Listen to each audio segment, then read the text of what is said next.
Hello learners, welcome back to our channel remarkable studies. आज की video है part 42 हमारे कैश फ्लो स्टेटमेंट चैप्टर की। इससे पहले के जो पार्ट्स हैं हम उनमें ऑलरेडी 28 क्वेश्चन एक्सरसाइज के टीएस गरेवाल बुक के जो है वो हम सॉल्व कर चुके हैं। आज की इस वीडियो में हम सॉल्व करेंगे क्वेश्चन नंबर 29। अगर आपने अभी तक इससे पहले के पार्ट्स नहीं देखे हैं तो आप उन्हें जरूर देखें। सभी पार्ट्स का लिंक आपको डिस्क्रिप्शन बॉक्स में मिल जाएगा, आप वहां से चेक कर सकते हैं। चलिए सबसे पहले हम क्वेश्चन जो है वो उसे रीड करते हैं। हमें कैलकुलेट करना है cash flow from investing activities को। आपको क्वेश्चन में कुछ पर्टिकुलर्स गिवन हैं, मशीनरी, इन्वेस्टमेंट, गुडविल और पेटेंट्स। यहाँ पर आप ध्यान दीजिए, आपको क्वेश्चन में लिखा गया है परचेज्ड वर्ड गिवन है और एक सोल्ड वर्ड गिवन है। इट मीन्स जो इस कॉलम में सारी चीजें आपको गिवन है ये परचेज अमाउंट्स हैं, ठीक है, जो आइटम्स को हमने परचेज करा है। और जो इस लास्ट वाले कॉलम में अमाउंट्स गिवन है वो आपको सारी अमाउंट्स सेल की गिवन है, क्या क्या हमने इस साल जो है वो सेल किया है। अब आपको यहाँ पर परचेज और सेल की जो अमाउंट्स हैं जो हम अकाउंट से कैलकुलेट करते हैं वो यहाँ पर आपको ऑलरेडी कैलकुलेट करके गिवन है। अब यहाँ आपको अकाउंट, किसी भी तरह का अकाउंट बनाने की जो है वो जरूरत नहीं है। आपको पहले ही परचेज और सेल के बारे में सारी इंफॉर्मेशन क्वेश्चन में गिवन है, क्या कितनी अमाउंट का जो हमने परचेज या सेल किया है।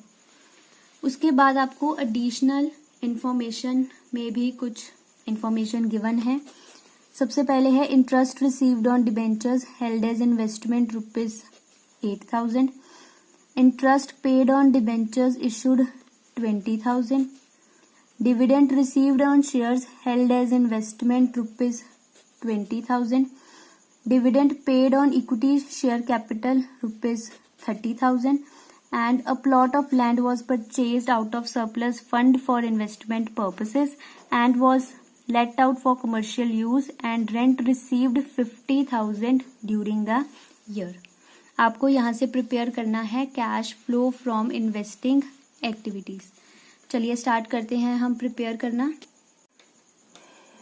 सबसे पहले देखिए, आपको ऊपर जो पर्टिकुलर्स में गिवन है, पहले हम सारी परचेज की अमाउंट्स मेंशन करते हैं। आपको क्वेश्चन में बताया गया है परचेज ऑफ मशीनरी, अमाउंट आपको क्वेश्चन में गिवन है 6,20,000। उसके बाद परचेज ऑफ इन्वेस्टमेंट, अमाउंट आपको गिवन है 2,40,000। जो भी कुछ हम परचेज कर रहे हैं मैं उसे नेगेटिव साइन के साथ शो कर रही हूँ क्योंकि हमने आउटफ्लो को रिप्रेजेंट करना है। उसके बाद आपको गिवन है परचेज ऑफ गुडविल, अमाउंट आपको क्वेश्चन में गिवन है 1,00,000 रुपीज। पेटेंट्स का आपको कोई भी परचेज अमाउंट गिवन नहीं है। उसके बाद आपको जो सेल वैल्यूज क्वेश्चन में गिवन है उन्हें हम मेंशन करेंगे। Sale of machinery, sale of machinery की वैल्यू है क्वेश्चन में 2,00,000। उसके बाद अमाउंट गिवन है सेल ऑफ इन्वेस्टमेंट की, अमाउंट है 80,000। उसके बाद आपको गुडविल की कोई भी सेल वैल्यू क्वेश्चन में गिवन नहीं है। उसके बाद आपको पेटेंट्स की एक अमाउंट गिवन है, सेल ऑफ पेटेंट्स, अमाउंट आपको गिवन है क्वेश्चन में 1,50,000। ये हमने सारी अमाउंट्स फिल कर ली हैं जो हमें ऊपर पर्टिकुलर्स क्वेश्चन में गिवन है। अब चलिए चलते हैं एडिशनल इंफॉर्मेशन की तरफ। सबसे पहले आपको एडिशनल इंफॉर्मेशन में जो है वो दिया गया है interest received on debentures held as investment ₹8,000। हमने इंटरेस्ट रिसीव किया है हमारे डिबेंचर्स के ऊपर जिन्हें हम एज अ इन्वेस्टमेंट जो है वो यूज कर रहे हैं। यहाँ पर मेंशन है कि हमने डिबेंचर्स में इन्वेस्टमेंट की है। अपनी जो इन्वेस्टमेंट होती है वो हमारी इन्वेस्टिंग एक्टिविटीज का पार्ट बनती है, इन्वेस्टिंग एक्टिविटीज का। तो इट मीन्स इस इन्वेस्टमेंट के ऊपर जो हमें इंटरेस्ट रिसीव होगा वो भी हमारी इन्वेस्टिंग एक्टिविटीज का ही जो है वो पार्ट बनेगा। अगर आपको अभी भी कंफ्यूजन है interest received, interest paid, dividend received, dividend paid हम कहाँ पर इंक्लूड करते हैं, तो आप एक्सरसाइज के जो फर्स्ट 4 क्वेश्चंस हैं, क्वेश्चन नंबर 1, 2, 3 एंड 4, ठीक है, आप उन्हें ज़रूर देखें। मैंने वो पार्ट 11 से जो है वो उन्हें एक्सप्लेन किया है। अगर आप उन्हें अच्छे से समझ लेंगे तो आपको वो अच्छे से क्लियर हो जाएगा कि इंटरेस्ट रिसीव्ड, इंटरेस्ट पेड जो है वो हम कहाँ पर किस एक्टिविटीज़ में इंक्लूड करते हैं। मैंने विद रीजंस जो है ये सारे पॉइंट्स समझाए हैं जो आपके स्टार्टिंग के क्वेश्चंस हैं, फर्स्ट 4 क्वेश्चंस, तो आप उन्हें ज़रूर देखें। वीडियो का लिंक आपको डिस्क्रिप्शन बॉक्स में मिल जाएगा, आप वहाँ से चेक ज़रूर करें। तो अब जो ये इंटरेस्ट रिसीव्ड है हम वो लिखेंगे अपनी इन्वेस्टिंग एक्टिविटीज़ में। तो मैंने यहाँ पर लिख दिया इंटरेस्ट रिसीव्ड ऑन इन्वेस्टमेंट। हम रिसीव कर रहे हैं इंटरेस्ट, तो मैं इसे लिखूंगी यहाँ पॉजिटिव अमाउंट में, क्योंकि हमें इनफ्लो जो है वो शो करना है। उसके बाद आपको क्वेश्चन में गिवन है interest paid on debentures issued 20,000। हम इंटरेस्ट पे करते हैं उन डिबेंचर्स के ऊपर जिन्हें हम अपनी फाइनेंसिंग एक्टिविटीज़ में इंक्लूड करते हैं। तो इट मीन्स जो ये इंटरेस्ट पेड है ये भी हमारी फाइनेंसिंग एक्टिविटीज़ में ही आएगा, ये इन्वेस्टिंग एक्टिविटीज़ का पार्ट नहीं है। ये मैंने क्वेश्चन नंबर 2 जो है वो एक्सरसाइज का उसमें ये एक्सप्लेन किया है। मैंने आपको वहाँ पर कुछ सेपरेट पॉइंट्स भी जो है वो लिखवाए थे फाइनेंशियल और नॉन फाइनेंशियल कंपनी के लिए। Interest paid, interest received, dividend paid, dividend received जो है वो किन एक्टिविटीज़ का पार्ट बनते हैं। तो आप क्वेश्चन नंबर 2 जो है वो एक्सरसाइज का पार्ट 12 ज़रूर चेक करें। वीडियो का लिंक आपको डिस्क्रिप्शन बॉक्स में मिल जाएगा। तो इट मीन्स ये सेकेंड पॉइंट हमारी इन्वेस्टिंग एक्टिविटीज़ में कहीं भी नहीं आएगा। उसके बाद थर्ड पॉइंट है dividend received on shares held as investment.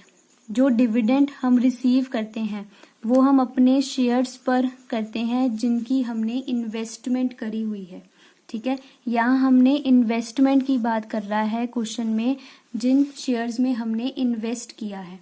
Investment जो होती है वो इन्वेस्टिंग एक्टिविटीज़ का पार्ट होती है। ये मैंने आपको क्वेश्चन नंबर 1 में विद एग्जाम्पल समझाया है। और इस इन्वेस्टमेंट के ऊपर जो हम डिविडेंड रिसीव करते हैं, ठीक है, वो भी हमारी इन्वेस्टिंग एक्टिविटीज़ का ही जो है वो पार्ट बनता है। तो हम इसे यहाँ पर लिख देंगे dividend received on shares. Amount आपको क्वेश्चन में गिवन है 20,000।